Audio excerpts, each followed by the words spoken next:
Hello there, welcome back to another video of K-Man Corner. I know it hasn't been a while, but in this video we're going to be learning how Scratch works. So when you first open the Scratch page, you're going to be here. And if you're wondering why mine is dark and yours probably isn't, it's because I'm using Scratch Addons. It adds lots of new features that Scratch doesn't have. You can get that Chrome extension on laptop or desktop, just no mobile. So if you first go to here, if you don't have an account, you can create one.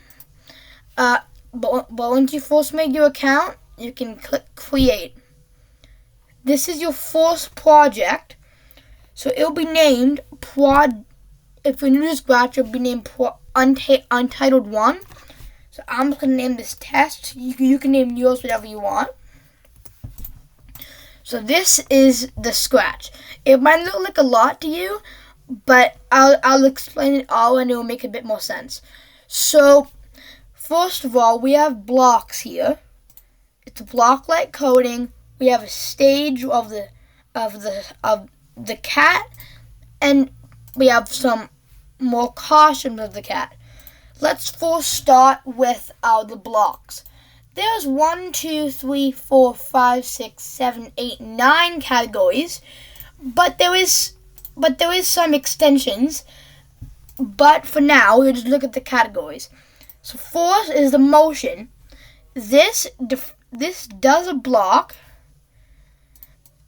and if this block runs, it'll do the command on the stage. So if we move 10 steps, and go like that.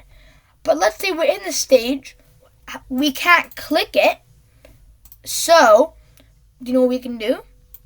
Events. Events is another control board that has all of the starting ones. So there's when green flag clicked, when space key pressed, when this sprite clicked, and there's some more ones, but these are the 3 ones you're going to need to know. So when green flag clicked is anything underneath it is going to run the moment you click this. If you're in the stage or you're at the stage, the when key press block is currently at space, but you can make it any key. This doesn't work on mobile, but this does work on desktop and laptop.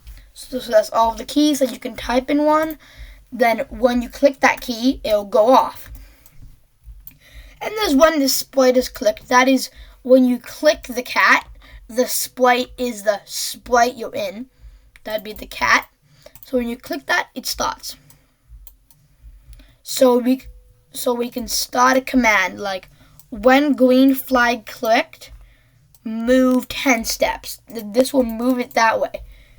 We can also do negative numbers. We can put anything in this, but it only works for the numbers. So we can go -10. That goes backwards. We also have the looks category. The looks is just the stage showing. So saying hello for how many seconds, just saying hello permanently. There's the thing clock, there's the switch costumes. So if you have more than one costume, like there's 2 costumes, Scratch Cat 2 and Scratch Cat 1. So you can switch between them like this. And the way you activate this is still through the events blocks, through these. There's also the sound. There's play sound. There's start sound. That means it would start the sound and the rest of the code still goes. There's the pitch effects, the clear sound effects, the volume and stuff. And then there's the control tab. This is basically controlling what inputs the thing. So there's wait, repeat. This is a bit of a harder block. It repeats.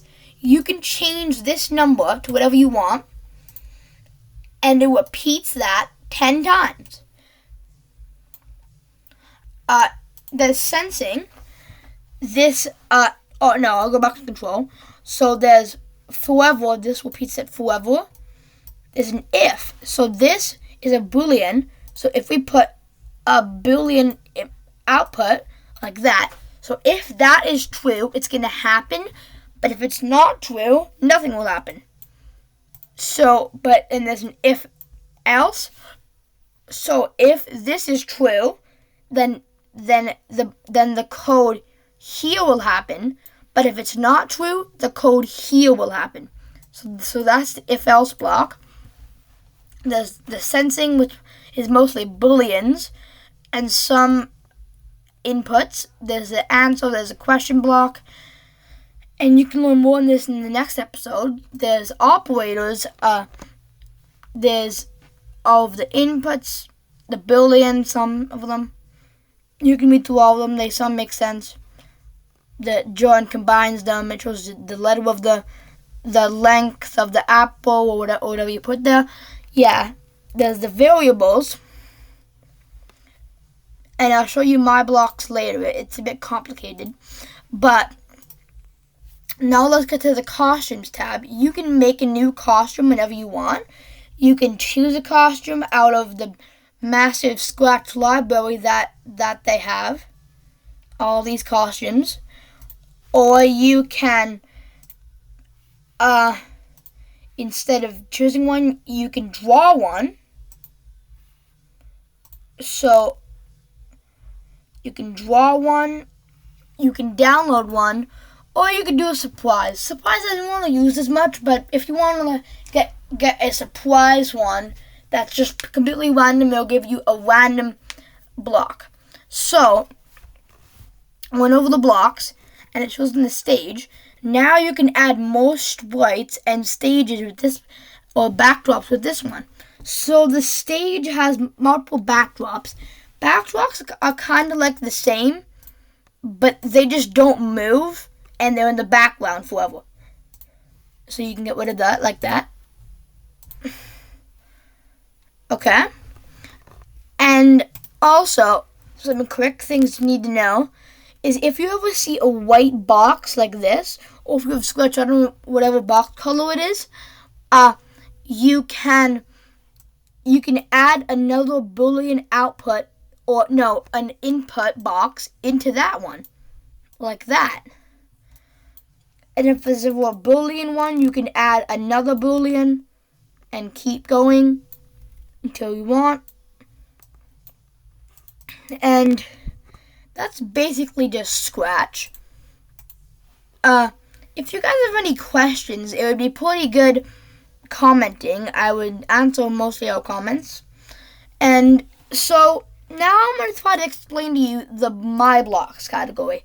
So this is more complicated. So for the new Scratchers, this might not make sense, but I'll explain it anyways. So you can make a block, a new block name. Let's name it Move. And I'll get over this one later. And I'll get over these ones in the next episode. So define Move. You need to tell Scratch what Move means. So let's say it means move 10 steps, turn again, and move negative 10 steps. And how about to give it some time, we do that, wait 1 second, then go back. So now whenever we click move, it just shortened all of these blocks into one. So we click it, then it moves like that. See? Like that. We also can use more than one blocks. Like, we can have lots of them. But that's a bit confusing. And there's a sounds category. You can modify and add some new sounds. And that's basically it for now. And here's your backpack that you can add sprites from other games. So that's basically it for now. That's episode 1 of the Scratch tutorial series. Okay, bye guys.